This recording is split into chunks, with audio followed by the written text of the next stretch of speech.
सभी छात्र छात्राओं का भूगोल की द्वितीय वर्ष कक्षा के लिए मैं मंजू राजावत, सह आचार्य भूगोल, राजकीय महाविद्यालय कालाडेरा में आप सभी का नव कक्षा के लिए स्वागत करती हूँ। बच्चों,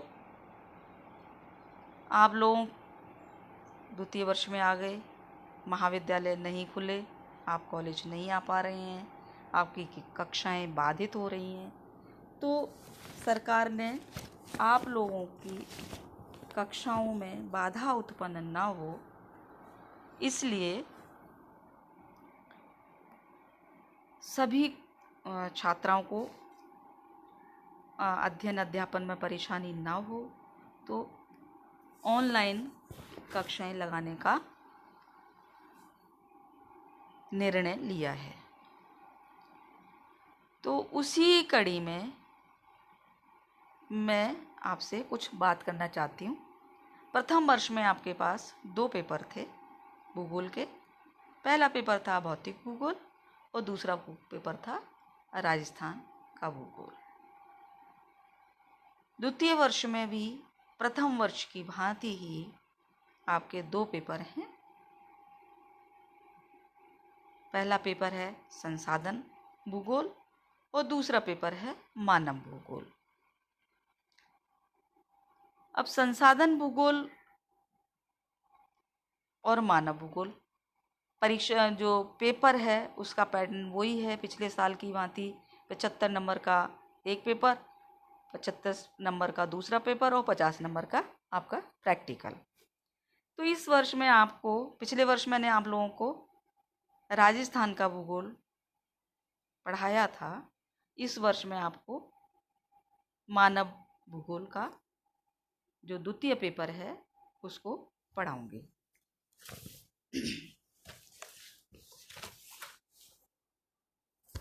तो बच्चों, अपन पढ़ने से पहले इसका जो सिलेबस है, पाठ्यक्रम है, थोड़ा बहुत उसके बारे में जानकारी प्राप्त कर लें तो पढ़ाने में दोनों में ही आपको भी सुविधा रहेगी और मुझे भी थोड़ा सुविधा रहेगी कि आप लोगों को, वैसे तो मैंने आप लोगों का जो ग्रुप बनाए हैं उसमें सिलेबस डाल दिया है और आप लोगों ने शायद देख लिया होगा।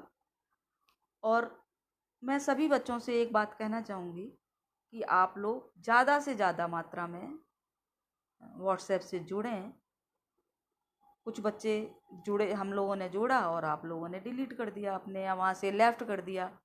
तो हम लोगों की ये कोशिश है कि आप ज़्यादा से ज़्यादा संख्या में जुड़ें, जिससे कि आप लोगों को अधिक से अधिक संख्या में इसका जो लाभ है वो मिल सके। तो अपन आज बात कर रहे हैं अभी थोड़ी सी जो अपना सिलेबस है उसके बारे में।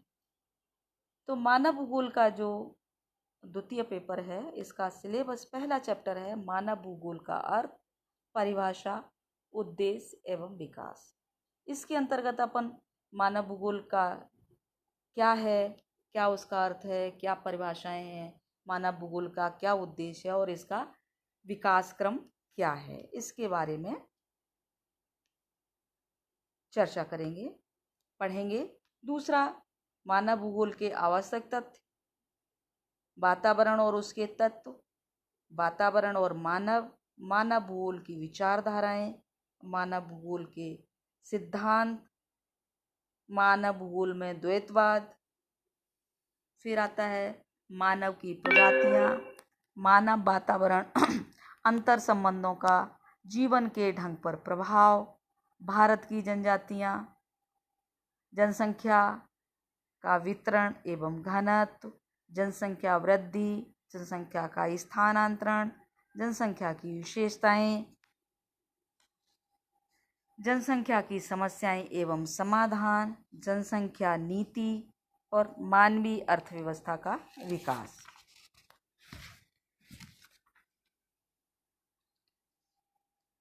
ये सारी चीज़ें अपन मानव भूगोल के अंतर्गत पढ़ेंगे। आज अपन थोड़ी सी चर्चा कर लेते हैं मानव भूगोल का अर्थ, विषय, अर्थ, मानव भूगोल का अर्थ, परिभाषा और उद्देश्य और मानव भूगोल का विकास, इसके ऊपर थोड़ी सी चर्चा करते हैं। तो पहले आता है कि मानव भूगोल, जो भूगोल है वो क्या है, इसका शाब्दिक अर्थ क्या है और इसका जो भूगोल का जो शब्द का जो विकास है वो कहाँ से हुआ। तो भूगोल का शाब्दिक अर्थ तो आपने पहले भी पढ़ा होगा कि दो शब्दों से मिलकर बना है। पहला है जियो और दूसरा है ग्राफी। जियो मीन्स होता है पृथ्वी और ग्राफी मीन्स होता है उसका वर्णन करना।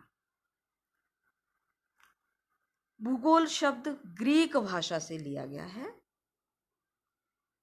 और जो भूगोल शब्द है इसका जो जनक है या इसके जो जन्मदाता हैं भूगोल शब्द के, वो इरेस्थोनीज को माना जाता है। ऐसा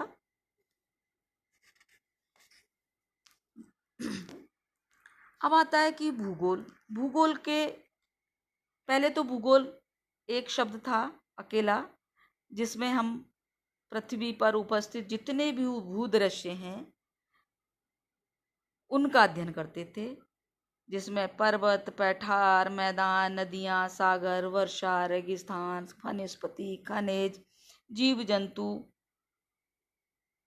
इन सभी का अध्ययन करते थे। अब भूगोल जो है उसको दो भागों में बांटा गया, भौतिक भूगोल और मानव भूगोल।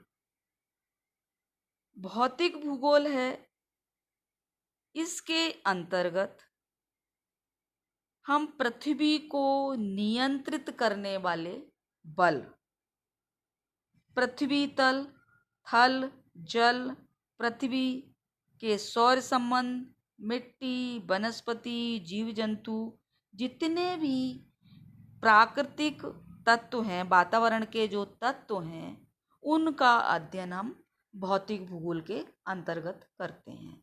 और आप लोगों ने प्रथम वर्ष में ये अध्ययन किया भी था, जो आपका पेपर था भौतिक भूगोल, उसके अंतर्गत। दूसरा आता है मानव भूगोल। मानव भूगोल में हम क्या करते हैं, जो प्राकृतिक वातावरण के जो तथ्य हैं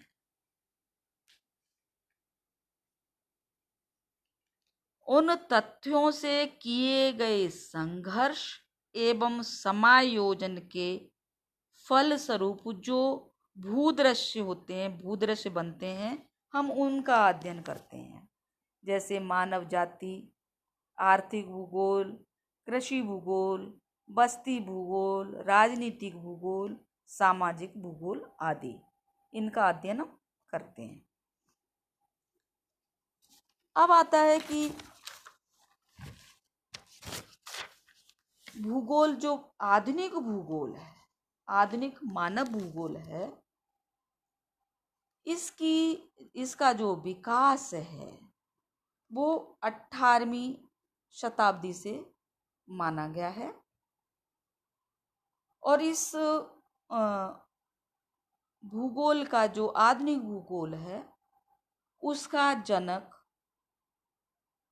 फ्रेडरिक रेडजल को दिया जाता है, कि जो कि एक जर्मन भूगोलवेत्ता हैं। इनकी एक पुस्तक है एंथ्रोपोजोग्राफी, जिसमें इन्होंने मानव भूगोल के बारे में अपने विचार प्रस्तुत किए हैं। इस जो एंथ्रोपोजोग्राफी इनकी पुस्तक है फ्रेडरिक रेडजल की, उसके 3 खंड हैं और उसमें इन्होंने मानव भूगोल की परिभाषा प्रस्तुत की है। रेडजल के अनुसार मानव भूगोल के दृश्य समस्त वातावरण से संबंधित होते हैं जो स्वयं भौतिक दशाओं का एक योग होता है।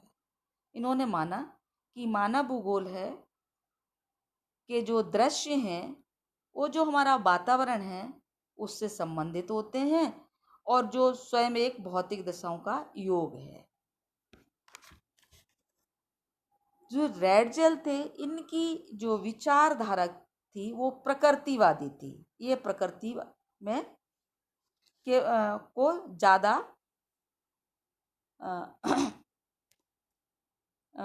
प्रकृति पर ज़्यादा अपने विचार इन्होंने प्रस्तुत किए। इन्होंने कहा, माना कि मानव भूगोल के जो दृश्य वातावरण से संबंधित हैं और उन्होंने केवल भौतिक दशाओं का योग माना। उनको मानव का संबंध तो है वातावरण से, परंतु मुख्य रूप से इन्होंने जो प्राकृतिक जो वातावरण है उस पर इन्होंने ज़्यादा जोर दिया। इनकी शिष्या हैं कुमारी सैम्पल, जो कि अमेरिकन भूगोलवेत्ता हैं। उन्होंने प्रकृति का जो नियंत्रण है उसको तो स्वीकार किया, परंतु उन्होंने कहा कि मानव मोम के पुतले के समान है जिस पर वातावरण का अधिक प्रभाव पड़ता है और वह अपने को धीरे धीरे वातावरण के अनुसार ढाल लेता है। मानव के ऊपर वातावरण का प्रभाव तो पड़ता है, परंतु क्या करता है, वो अपने आप को वातावरण के अनुसार ढाल लेता है। जैसे कि मोम है, मोम तो जानते होंगे ना हम, उसको हम पिघला के किसी भी सांचे में डालें, वो जैसा सांचा होता है मोम वैसा ही आकार ग्रहण कर लेता है। वो क्या कर रहा है, तो इसी तरह से उन्होंने कहा कि परंतु उन्होंने मानव के जो कार्य हैं उनको भी महत्व दिया और कहा कि मानव एक क्रियाशील प्राणी है। उन्होंने अपनी पुस्तक में मानव भूगोल की परिभाषा प्रस्तुत की, जो इस प्रकार है। मानव भूगोल अस्थायी पृथ्वी और चंचल मानव के पारस्परिक परिवर्तनशील संबंधों का अध्ययन है। उन्होंने मानव को क्या माना, चंचलशील माना। वो कहती हैं कि जो मानव है वो एक जो प्राकृतिक वातावरण है उसके साथ क्रियाएं करके एक नया भूदृश्य तैयार कर लेता है। अर्थात न तो धरातली रूप में स्थिर है और न ब्रह्मांड रूप में। अतः मानव क्या है, चंचल मानव के संघर्ष या समायोजन से वो संबंध स्थापित करता है, वह भी परिवर्तनशील होता है। तो हम इस प्रकार से इसको समझ सकते हैं। सपोज मानव ने भूमिगत जल को प्राप्त करने के लिए सबसे पहले क्या किया, कुओं की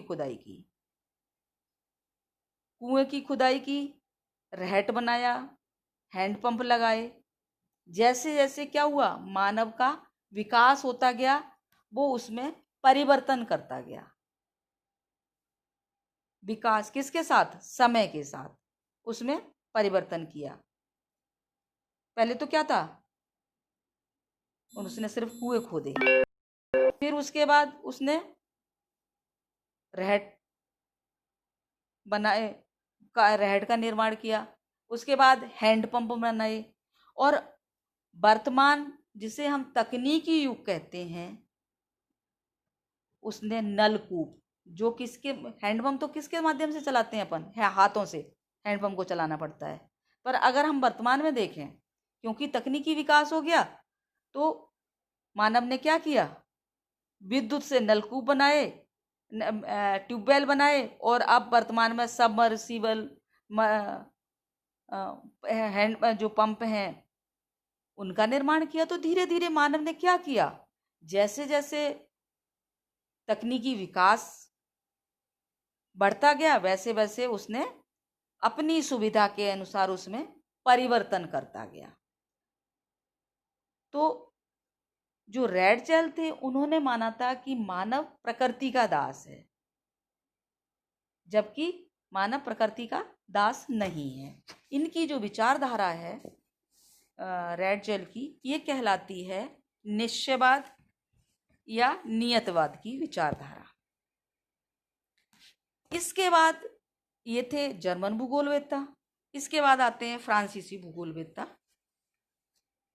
फ्रांसीसी भूगोलवेत्ता जो हैं उनमें सबसे प्रथम है, प्रसिद्ध हैं विडाल डी ला ब्लास।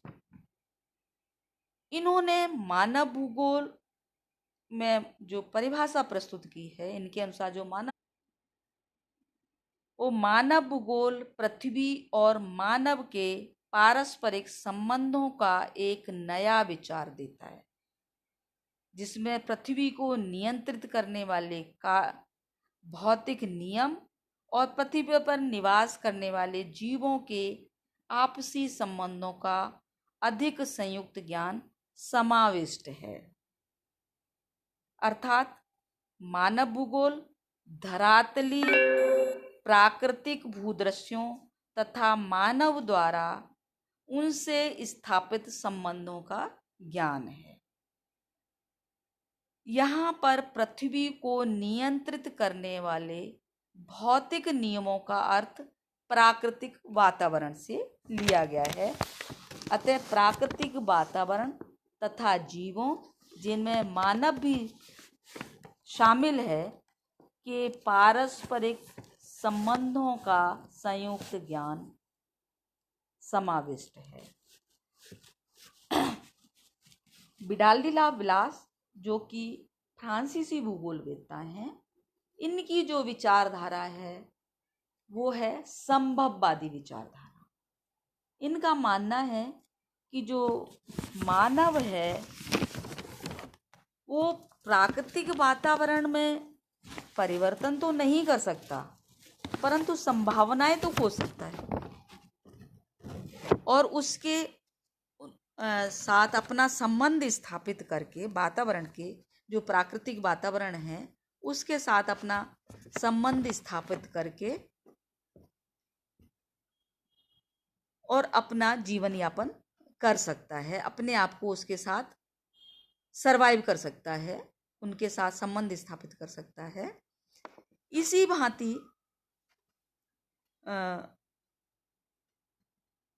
फ्रांसीसी भूगोलवेत्ता जीन ब्रून्स हैं। इन्होंने भी मानव भूगोल के में अपनी परिभाषा प्रस्तुत की है। इनका कहना है कि वे समस्त दृश्य जिसमें मानवीय क्रियाएं काम करती हैं, हमारी पृथ्वी के तल पर एक विशेष वर्ग के दृश्य होते हैं और इस प्रकार के भौगोलिक तथ्यों के अध्ययन को हम मानव भूगोल कहते हैं। अब इसके बाद एक नई विचारधारा आई जो दी ग्रिफिथ टेलर ने। ये ग्रिफिथ टेलर अमेरिकी भूगोलवेत्ता हैं और इनकी जो विचारधारा है उसका नाम है नवनिश्चयवाद। इन्होंने एक नारा दिया, रुको व जाओ। इन्होंने कहा कि पृथ्वी, जो मानव है, वो प्रकृति का दास नहीं है। मानव में एक परिवर्तन करने का, प्रकृति के साथ संबंध स्थापित करने का गुण है और वो मानव के प्रकृति के साथ अपना संबंध स्थापित करके, समायोजन करके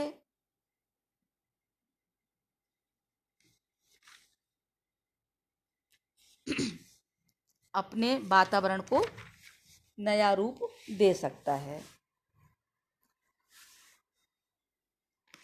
तो इन सभी विचारधाराओं के आधार पर अगर हम देखें तो भूगोलवेत्ताओं ने जो परिभाषाएं दी हैं उनसे ये स्पष्ट होता है कि समय के साथ साथ मानव भूगोल के अर्थ में भी विकास होता गया है। एक और जर्मन भूगोल विद्वान हैं, उन्होंने मानव भूगोल का अर्थ मानव एवं उसको प्रभावित करने वाले प्राकृतिक कारकों को ही माना है। क्या माना है? मानव एवं उसको प्रभावित करने वाले जो प्राकृतिक कारक हैं उनको माना है। फ्रांसीसी विद्वानों ने मानवीय कार्यों को और भी अधिक महत्व दिया है। ब्रूंज ने, जो हमारे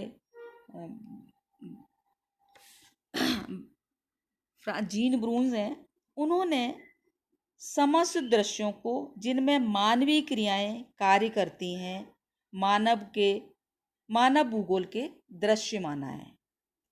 इस प्रकार मानव भूगोल के 3 अंग हैं: प्राकृतिक वातावरण, मानव और मानव के कार्य। क्या है मानव भूगोल के 3 अंग?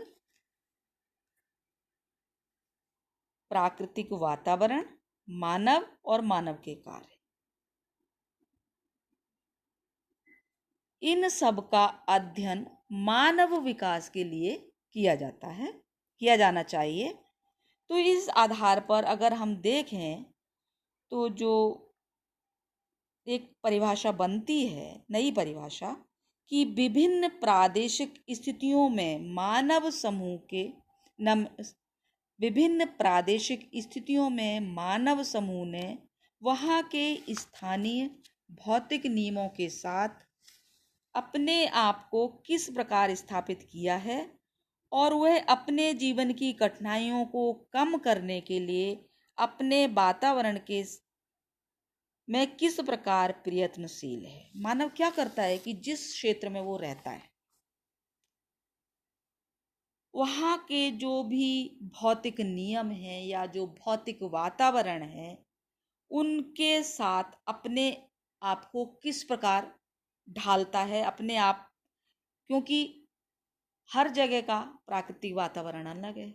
कोई गर्म क्षेत्र का मनुष्य है, मानव है, अगर उसको ठंडे क्षेत्र में भेज दिया जाए तो क्या करेगा? वो ठंडे क्षेत्र में पहुंच के वहाँ का जो वातावरण है, ठंडा क्षेत्र है, उसके साथ अपने आप को ढालने की कोशिश करेगा। शुरू में तो उसको कठिनाई आएगी, ठंड से बचने के लिए वो सारे उपाय करेगा, पर धीरे धीरे क्या करेगा, जब वो वहाँ रहने लगेगा तो निश्चित रूप से वो उस वातावरण में अपने आप को ढाल लेगा, उसके अनुसार अपने आप को परिवर्तित कर लेगा। तो मानव में एक गुण है, इसीलिए कहा गया है कि मानव प्रकृति का दास नहीं है। वो प्रकृति के साथ क्या करता है? समायोजन कर लेता अपने आप को। प्रकृति में तो परिवर्तन करना बहुत मुश्किल है, प्रकृति में परिवर्तन नहीं कर सकते हैं। जो क्रियाएं घटनी है वो घटेंगी। अगर भूकंप आना है तो आएगा। पुराने समय में क्या था, भूकंप आते थे, हमें पता नहीं चलता था और बहुत सारा धन जन सबकी हानि होती थी। आजकल हमारे पास आधुनिक यंत्र हैं, पहले से आभास हो जाता है, हम उन यंत्रों के माध्यम से पता कर लेते हैं और सतर्क हो जाते हैं। तो पहले की अपेक्षा उतनी हानि तो होती है, जान माल की हानि होती है, परंतु हम क्या होता है, अपने आप को फिर भी बचा लेते हैं। प्रकृति के द्वारा जो भी क्रियाएं हैं वो तो घटित होंगी, परंतु मानव क्या करता है, उनके साथ अपना संबंध स्थापित कर लेता है। इसलिए मानव को मानव भूगोल में केंद्र बिंदु माना गया है। मानव की स्थिति तो केंद्र में है, एक तरफ भौतिक वातावरण है और दूसरी तरफ मानवीय वातावरण है। तो इस प्रकार से हम मानव भूगोल में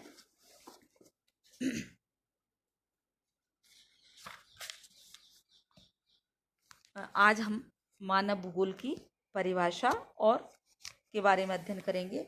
अगली कक्षा में हम मानव भूगोल का उद्देश्य और मानव भूगोल के विकास के बारे में चर्चा करेंगे आप लोगों से। धन्यवाद आप सभी का।